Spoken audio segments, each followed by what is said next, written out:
Okay. So the ACCUPLACER Certificate of Test Administration.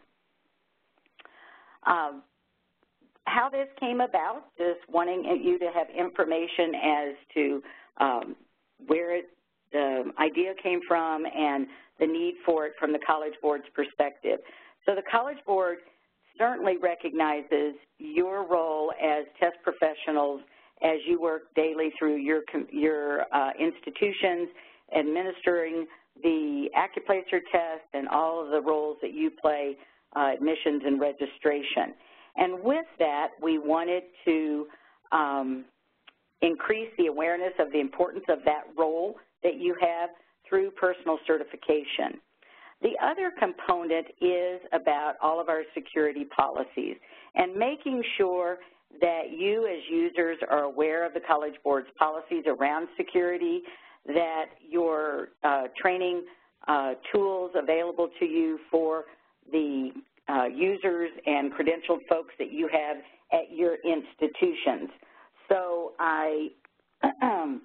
that is where all of the certification came from, and we hope that you'll find value in that and giving us feedback over the year as we launch this now, okay? So looking at some questions that we receive about the ACTA. First of all, how many versions are there? There are 2. There is one test that will cover the administrative side, institution administrators and site managers, and it has 15 questions. And then there's the Proctor Reporter and Proctor test, which also has 15 questions. If you serve as both roles, which when I was a college director, I certainly had both, you will take both tests. And before I forget, I often get asked, how do I access the test? So when you log in with your credentials, your IA, site manager, or your Proctor credentials, on the navigation panel on the left, up at the top, right below the home button, it will say Certificate of Administration. So that's where you'll go. And the other piece is the test that will appear when you click on that is connected to the credentials you're logged in with. So if you're logged in as IA, you'll receive that test. If you're logged in with your Proctor credentials, you'll receive that test. Next, just be aware that if you are a current user, you'll have until November 30th to get this assessment completed. If new credentials have just been created for you, you will not be able to have access to those until you complete the test.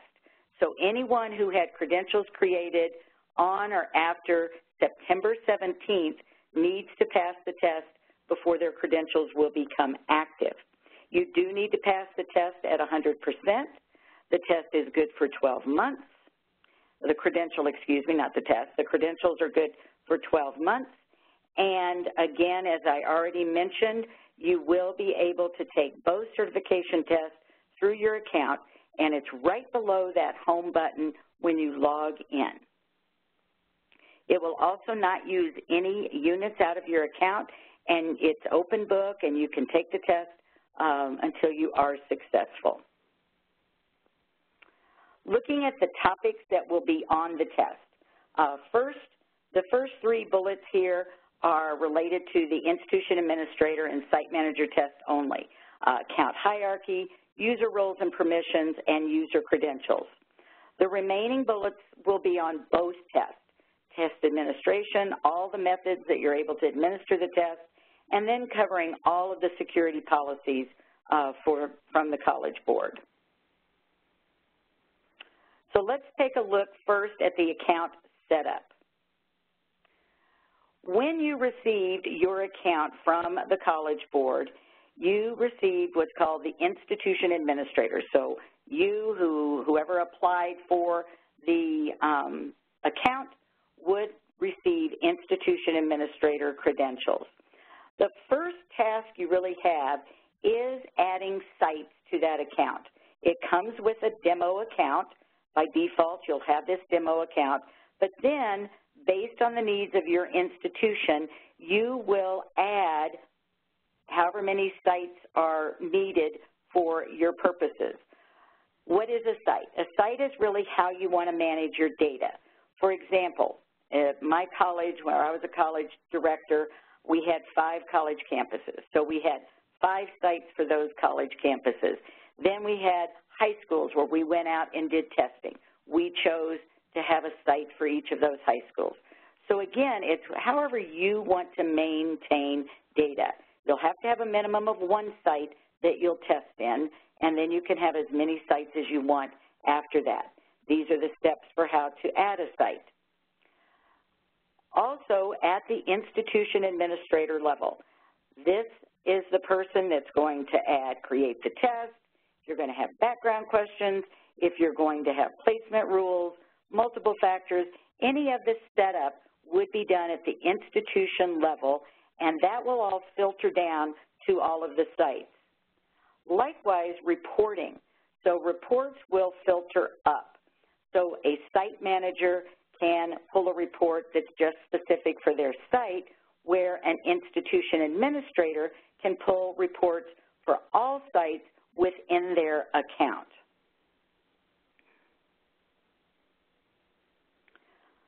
Looking at user roles and permissions. On this chart, you see the institution administrator, site manager, proctor, and proctor reporter. The institution administrator is the person responsible for supervising and administering the ACCUPLACER account. They're the ones that are responsible for making sure all users are trained, that anything administratively is done at that level. You cannot administer a test as an IA or create vouchers. Site manager, they are like an IA but at a specific site. So they manage the specific site that has been assigned to them by the institution administrator. They can add users, they can add background questions, all of the things that the IA could do, but it's only for their site. With regards to vouchers, site managers can create vouchers. However, they cannot administer tests or approve or launch vouchers on test day. Then there's 2 roles for proctor. Just a proctor, if you want someone to only be able to give a test and not pull reports, that would be the proctor. All they can do is administer the test. They can create vouchers and approve vouchers. The proctor reporter can administer the test as well as pull any report that's specific to that site. Creating user credentials, the IA and site managers have this capability. User credentials consist of the username. The username must be unique for the entire ACCUPLACER platform. So sometimes what happens when you put in a username, it rejects it because it's already been utilized by someone else. The IA or site manager assigns the username. User accounts are set to expire after 12 months. What happens once credentials have been created? The user will receive an email from ACCUPLACER where they can go in and create their password. The passwords are good for 6 months and will need to be refreshed every 6 months. IAs can create credentials for all types of users on all sites. Site managers can create users that are just for their specific site. The IA and site managers can edit and reset or delete credentials.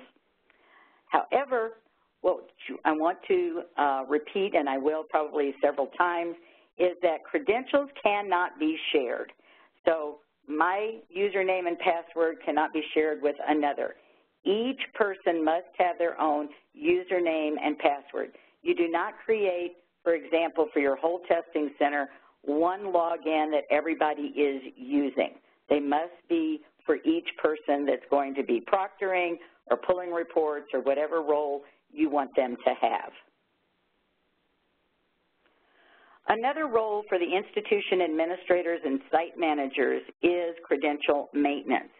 It's important that you as the IA and site manager routinely go in under user profile and check to see if everyone who has current credentials should have those. Maybe someone has left the institution and you didn't delete their credentials. So you would want to do that. Or maybe someone's credentials are about to expire and you want to extend their credentials. So something you might want to think about is just mark your calendar, and once a semester, go in under user profiles. You can search by user type, by site, by name, and verify that everything is up to date and current. Another piece that I want you to be aware of, and this is strictly for institution administrators. Once we launched the ACTA, we added a report under the list of reports. It's called User Certification Report, and this is to help you maintain and to track that all of the users have passed the certification test, or if someone's needing that the 12 months is coming up and it'll be time for them to take it again. So be aware of this report, and it's only the institution administrators that can have access to this report. Okay, I've seen some questions. I'll take a look. Second.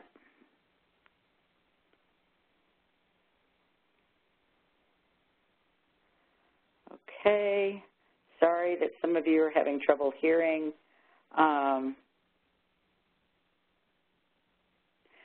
Someone had said that they had taken the site manager test and had passed it, and now they're getting Proctor Reporter.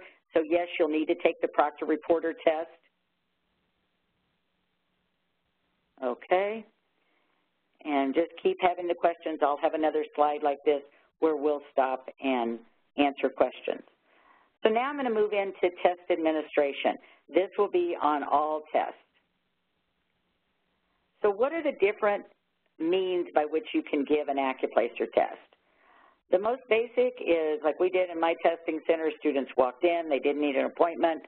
We would check their IDs, we'd walk them to a workstation, put in our Proctor credentials, and begin their test. Another is the pre-registration system and vouchers. This is just a ticket. The word voucher sometimes gets caught up in the money aspect, but it doesn't mean that you're using any units. It's just a way, if you have, I like to say, 10 or more students at one time, you can pre-register the students, and on test day, it makes the day go much smoother. Another is remote testing network. Our network is where institutions who have ACCUPLACER accounts, if you go in under site profile, you'll see a button that says remote testing network, yes, no. We'll hope that you'll say yes, and what this will do is add you to a list of institutions that are willing to administer the ACCUPLACER test to other students than just yours. So like I live in Colorado, and maybe I have a student coming from Minnesota to my institution. And so the student in Minnesota, I could create a voucher for a college in Minnesota for them to take their test there, and it'd be just like they were sitting in Colorado. Another remote is our virtual remote. This is, we've partnered with a company called Examity. Some of you may remember Be Virtual. Same company, it's just Examity has purchased it. And this is a way for students to have access 24/7 to proctoring. And then finally, our companion. This is for accommodation. We have standard and large print, braille, audio. And so all of these methods are available for administering ACCUPLACER. With the on-demand, as I mentioned, students test at their home campus according to center times and requirements, no pre-registration. Proctor reporters can launch their test. There's also a quick guide on that under the Resources tab. Here is just a picture describing the voucher system that's available within our platform. This did change on September 17th. So again, I'll be sending an email to you. If any of you need assistance with vouchers, feel free to reach out to me and I'll be happy to help you with that. The pre-registration system in blue here, this would be local vouchers that you would be creating for groups on your campus. Then our remote network is either campus-based or online through Examity. Pre-registration system with vouchers helps on registration day. Students get in to the test more quickly. It certainly improves accuracy because you've put in student ID, first name, last name, and birth date. Proctor's reporters can launch the test from the dashboard. Another upgrade is the voucher now will have the branching profile listed on the voucher where before it did not. And then finally, our remote testing network. On the left column is campus-based remote testing. This is where students will test at a remote campus. Often there is a fee for that. The data will end up in the home campus, so it's just like you were testing at your home campus. Then the Examity or virtual remote, students test at a location convenient for them. It is available 24/7. There's a $25 fee, and then again, upon completion, the data will be in the home campus database. And then our companion special format. This is for students who request paper-based testings, such as Braille, large print, standard print. We also have audio format. All companion test booklets must be kept in a secure and locked area. Test booklets, with the exception of Braille and large print, cannot be reused and must not be used as study resources, as these are live test items. And then a final note around the math companion. It was designed to not need a calculator, so if you decide to allow a student a handheld calculator, that would be a local decision based on student accommodation needs. Okay, I haven't seen any other questions. Again, when you log in for taking the test, the test will appear based on the credential that you use to log in. So if you log in with your IA or site manager credentials, you will see the IA site manager test. If you log in with your Proctor credentials, you will see the Proctor test. Do all students have the ability to use Examity? They do. That would be a local decision based on your policies. If you have questions about Examity, you can email me and I'll give you some more input. The virtual proctoring, again, if you'll email me, Rebecca, I'll be happy to give you more detailed information on that. Hang on just a second, one more question. Again, using the virtual remote is a local decision by institutions. So if you want a student to retake the test virtually, that again would be a local decision. Do we have to set up the profiles beforehand? Oh, for the certification test, no. The College Board created the test and it's available. It's on the navigation panel on the left, right under the home button. You'll see it says Certificate of Test, and you click on that, and then it'll say, take a test. Okay? So you can keep asking questions. I'm going to move on to security policies. So some security reminders. All ACCUPLACER testing must be done in a secure and proctored setting. A certified proctor needs to be present at all times during the testing. Under no circumstances should a test taker be given login credentials. We've had schools that have put up username and password up on the board or something in a room. Please do not do that. That's a violation of the license agreement. So never, never, never should credentials be given to anyone other than the person that they were assigned to. Student essays and RightPlacer prompts must remain confidential and cannot be taken out of the testing center. So if your institution uses RightPlacer, make sure that you're not printing out essays and letting students walk out with those. Unauthorized individuals are not permitted in the center, so parents, chaperones. So in a room where testing is happening, only test takers and proctors should be in that room. Strongly recommended 1 proctor for every 15 to 20 students. And again, a reminder that all companion items need to be kept in a secure manner until they're used for testing. Guidelines for proctors. Proctors must be responsible adults that have been trained. High school students are ineligible to proctor ACCUPLACER. Again, proctors must have their own username and password, which cannot be shared with anyone. Proctors cannot administer ACCUPLACER to a member of your family. So if you have a child or a niece or a nephew or some relative that's coming in and you should not be administering the test to them, others should do that. Proctors must not have a stake in the outcome of a test taker's scores.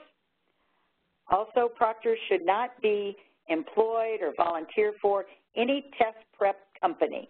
We want to maintain the security of our test items, so please do not, if you are doing that, you will not be able to proctor ACCUPLACER. And then proctors must be vetted and authorized by the institution to proctor exams in a remote off-campus location. Now, what that would mean is not if you're using our remote testing network, but if you decide that you want to create credentials for someone in a different location, you're responsible for training and vetting that person. What other additional responsibilities for the proctor? Their key role is ensuring the security of the test before, during, and after testing. They need to check and verify student IDs, collect and monitor all prohibited items. I'll talk about all the digital devices, provide scratch paper, and make sure that that scratch paper is collected and discarded after testing. Best way, or one of the best ways of monitoring a room is walking around, circulating the room, and also remaining engaged in proctoring. So don't be reading a book, eating, doing other things besides proctoring when you are responsible for that. Any improprieties that occur while you are proctoring, please report those to your IA or site manager. Looking at all of the digital devices that are available today, there are a lot of them. And so here's a kind of a key list, a full list is in the manual. Cell phones. Cell phones need to be completely turned off and not on the person. So put them on a shelf, in a backpack somewhere. They should not have access to any digital devices while they're taking the ACCUPLACER test. Anything that could record, take pictures of. Calculators are not allowed unless it's prescribed for an accommodation. Student-owned laptops, computers, or Chromebooks. Students cannot take a test on their own devices. Student-provided keyboards, computers, unless for a prescribed accommodation. Dictionaries are not ever allowed, so second language learners, they cannot use translating dictionaries. And again, scratch paper should be collected at the end of all testing sessions. Best rule of thumb about all those electronic devices is no electronic device, unless it's for a medical purpose, should be allowed in the testing room.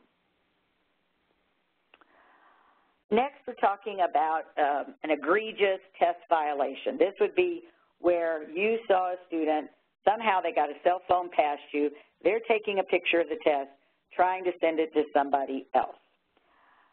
Hopefully this will not occur if you have strong proctoring procedures in place, but if it does, I want you to stop the test, and then, and I know confiscate the device, and we all have rules and guidelines locally around taking student property. So the best effort you can make to verify if something is on a student's phone or if a student has taken a picture, do your due diligence to check that device. You want to notify the institution administrator and site manager so they can make a decision about invalidating a test. If you determine that it really was something that the College Board needs to be brought aware of, you would email us with this information, Don't ever send pictures or anything in an email, but just explain to us what happened in an email, and we'll notify you and move forward with that. With regards to, as I talked about up here in number 3, invalidating a test.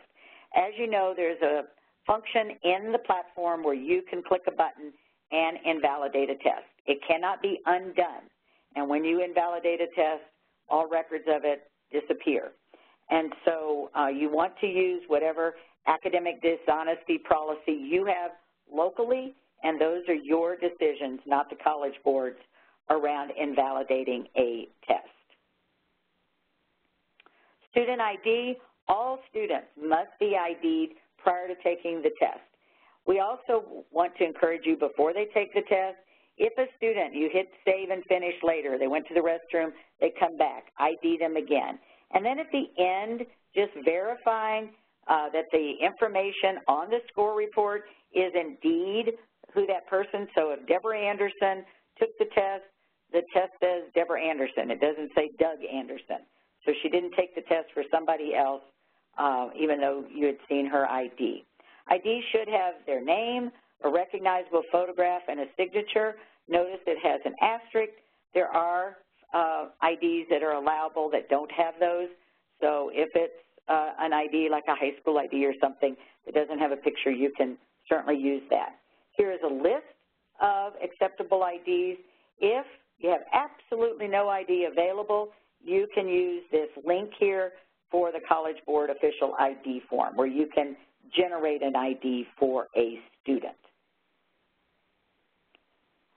Security features. This is a nice feature that's built in to really help you monitor a room. It's been around for about a little over a year now, the test session lockout. What it is when a student clicks outside of the test, like if they were trying to go to Google or something, it's going to kick them out, and it's going to require the proctor to put their credentials in again to resume the test. You want to make the students aware not to do that, so that's what the feature is for. And the only time that you would bypass this feature is if you were setting up for an audio, a screen reader software such as JAWS, Kurzweil, Read Write Gold. Then you have to turn that feature off so you can click outside of ACCUPLACER to access those programs.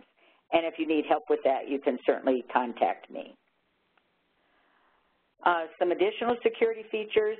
Save and finish later is another feature. It's available only on our multiple choice parts of our test. It's designed really to list down here, maybe a student gets ill or the end of the day comes and the student's not done with the test. The student needs a break. So when you click on the Save and Finish Later feature, it stays live for 14 days, so they can come back within that 2-week period, or if it's a bathroom break and they come back, then you can resume the test. The only one that does, the only part of ACCUPLACER that does not have the Save and Finish Later feature is the Right Placer and Right Placer ESL. And the reason for that is we do not want our prompts compromised. So a student can't see a prompt, leave, go home, think about it, come back and write on it. So the Save and Finish Later, is not available on the essays. Device policy, use of a student-owned personal device is not permitted unless it's a documented need for an accommodation. Any school-owned student-issued device is permitted as long as the safety features have been installed, such on Chromebooks. Chromebooks are becoming widely used across the country. There is an app, an ACCUPLACER Chrome operating system app that puts the book into kiosk mode. ACCUPLACER won't work unless you do this. Under the Resources tab, there is the Document Chromebook policy, which you could provide to your IT staff so that they know what to do. Also, laptops, and even folks use Safe Exam Browser on PCs as well. This is not an ACCUPLACER program, but it's free, and it's a great way to lock down the computers so that students can't go anywhere except to ACCUPLACER. Also under resources is a document about Safe Exam Browser. Okay, so that brings me to the end, and now I see a bunch of questions. So hang on just a second. I'm going to get over here where I can see them better. All right. Can a student use, okay. For Proctor Password, if there is a large group testing, how do most proctors issue that without having to go around? Okay, so if you're doing large groups, I would strongly encourage you to do vouchers. And when you create vouchers, the proctor never has to touch the student's computer. The student will put in their voucher on their computer. The proctor will approve the voucher from a dashboard on their computer. Again, I'm happy, Margie, if you want more detail about vouchers, I can help you with that. I'm a certified site manager. Should I add myself as a user for proctoring? Yes. Site manager credentials will no longer allow you to proctor the test after November 30th. So be sure, if you have site manager credentials and you are going to proctor a test, you must have proctor credentials as well. So you'll need, like I had, IA, site manager, and proctor reporter credentials for all my sites. With regards to which colleges within your state that are on the remote network, if you log in as a site manager, click on Vouchers, click on Generate Vouchers, and then where it says Voucher Type, change it to Remote, and then a search button will come up and you'll be able to see who in your state is in the network. ACCUPLACER is only in English. There's nothing in another language. The Right Placer response report, I use that. My college, everyone took the Right Placer. Someone asked the question, when do you use that? My English faculty, if they were having a conversation with a student, or if I had a student who questioned why their score was what it was, I would bring it up, have a conversation with them. They could see what they had typed, but you never, never, never print it. The College Board ID form will work for any person that you are allowing to take the test. Someone asked the question for younger students with no ID, like homeschool. That's a great example of when to use it. If a proctor does not click Save and Finish Later and a student leaves, does the test time out? It won't, but you'll want to hit that Save and Finish Later. The reason for that is, so protocol I would encourage you to do just as a rule of thumb, as a proctor, that if a student asks to go to the restroom, click the Save and Finish Later, let them go, check their ID when they come back, resume the test. Why that's a good security policy is the student was on question 10. They exited, you hit Save and Finish Later. When they come back, they're going to be on question 10 again, but it will be a different question. So it prevents students from leaving, trying to get the answer to that question, and coming back. Okay, I have a proctor at a high school for a community college. Do I just sign up for ACCUPLACER proctor? Do I have to coordinate? Yes, so if you are proctoring for a community college at your high school, the college will have to create proctor credentials for you. You will have to pass the test, and then you'll be able to proctor.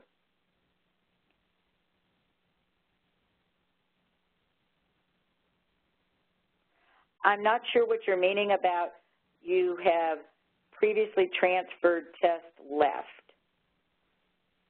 If you have units, your units don't expire. So there's no need to worry about your units.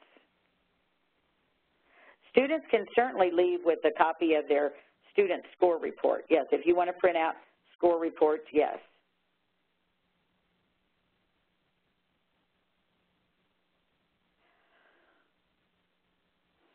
It says, is the student ID voucher immediate or does it take a few days? No, when you create a voucher, it happens instantly. So again, anything about vouchers, feel free to ask me offline Do you have a class roster with everyone's picture on it? Could they take the place of seeing an ID? I'll have to check on that. I believe you need to see each student's ID. I don't really know the answer to that, Mary, but I'll check on that and get back with you. Because what you have to do is compare. So like when when someone handed me their driver's license, I hold it up and make sure it's them. So if I'm just looking at a printout of everybody's face, that's not the same as checking each person's ID.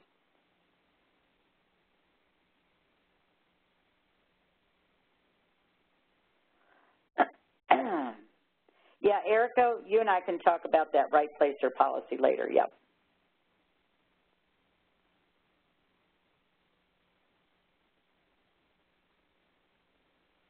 Okay, for the ability to benefit, you will have to pass the certification test, yes. So ability to benefit's done in a different account, so yes, you'll have to pass the test for the ability to benefit account and also your own regular account.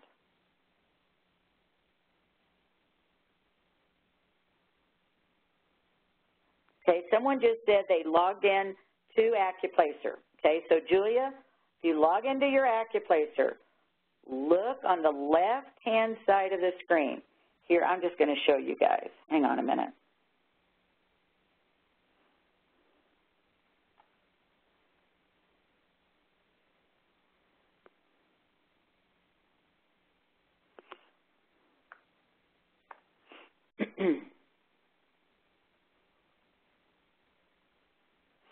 Okay, I'm hoping y'all can see my screen.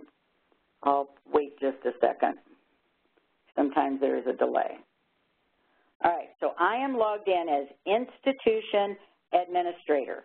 Right over here on the left, see it says Home, and then it says Certificate of Test Administration. When you click on this, now I've already taken my test, so it's gone. But right below this, it'll say Take a Test. And you'll click on that, and the test will begin. Okay? So you're not going under Administer Test. It's right up here.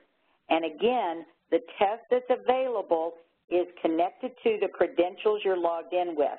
So if I log in as IA, that's the test that will show up. If I log in as a proctor, that's the test that will show up. Okay? Everybody got that?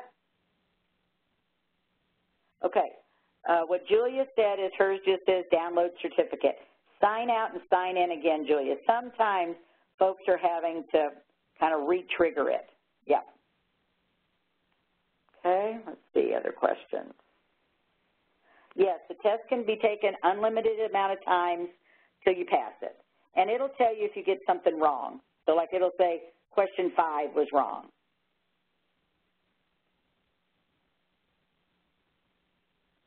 There you go. Glad that worked, Julia.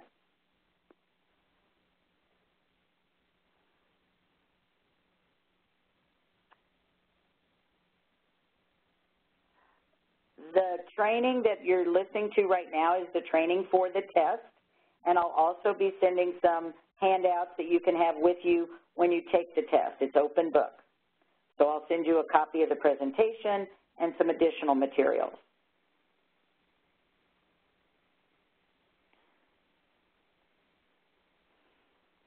Any other questions?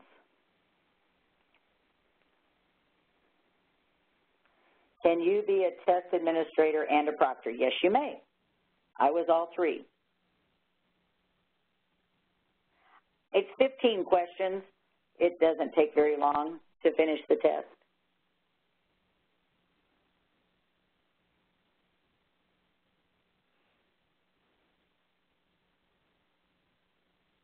We have 5 campuses. A proctor must take it 5 times. That's not true. They only have to take it once. So if you have proctor credentials for 5 sites within one account, you only have to take it once. But like if you have IA, if you have administrative and proctor, you take it twice. What's the difference between test administrator and a proctor? I think you're thinking about institution administrator. The IA, the institution administrator, is the person in charge of the account, and that's a role, one of the user permissions, and then there are Proctor or Proctor reporter credentials.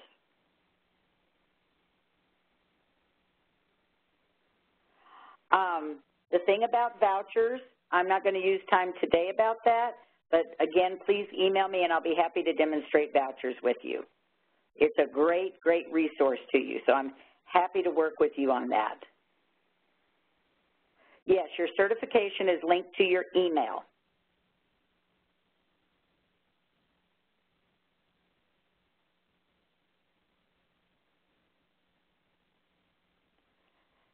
If you're a remote site, each person must have their own Proctor credentials. There's no such thing as generic credentials. Credentials cannot be shared. So any person who's being allowed to Proctor must have their own login credentials. You certainly may have one high school site rather than one for each high school. That's local for you. However you want to control your data.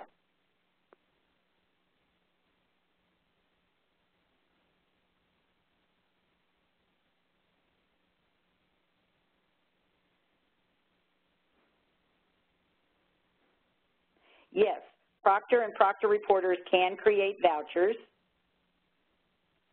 Is the ACA test one question at a time? Yes.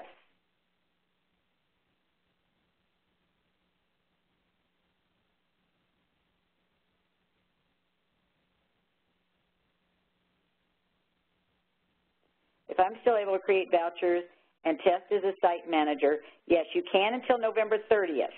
But I would go ahead and get my Proctor reporter credentials made right now so you don't forget. And because as of November, at the end of November 30th, you'll no longer be able to administer a test with site manager credentials. You'll still be able to create vouchers as a site manager, but you will not be able to Proctor a test or approve vouchers with site manager credentials. So you want that Proctor reporter credential. I just go ahead and get it done, take the test, and then you're ready. And then get accustomed to signing in with that. Yep.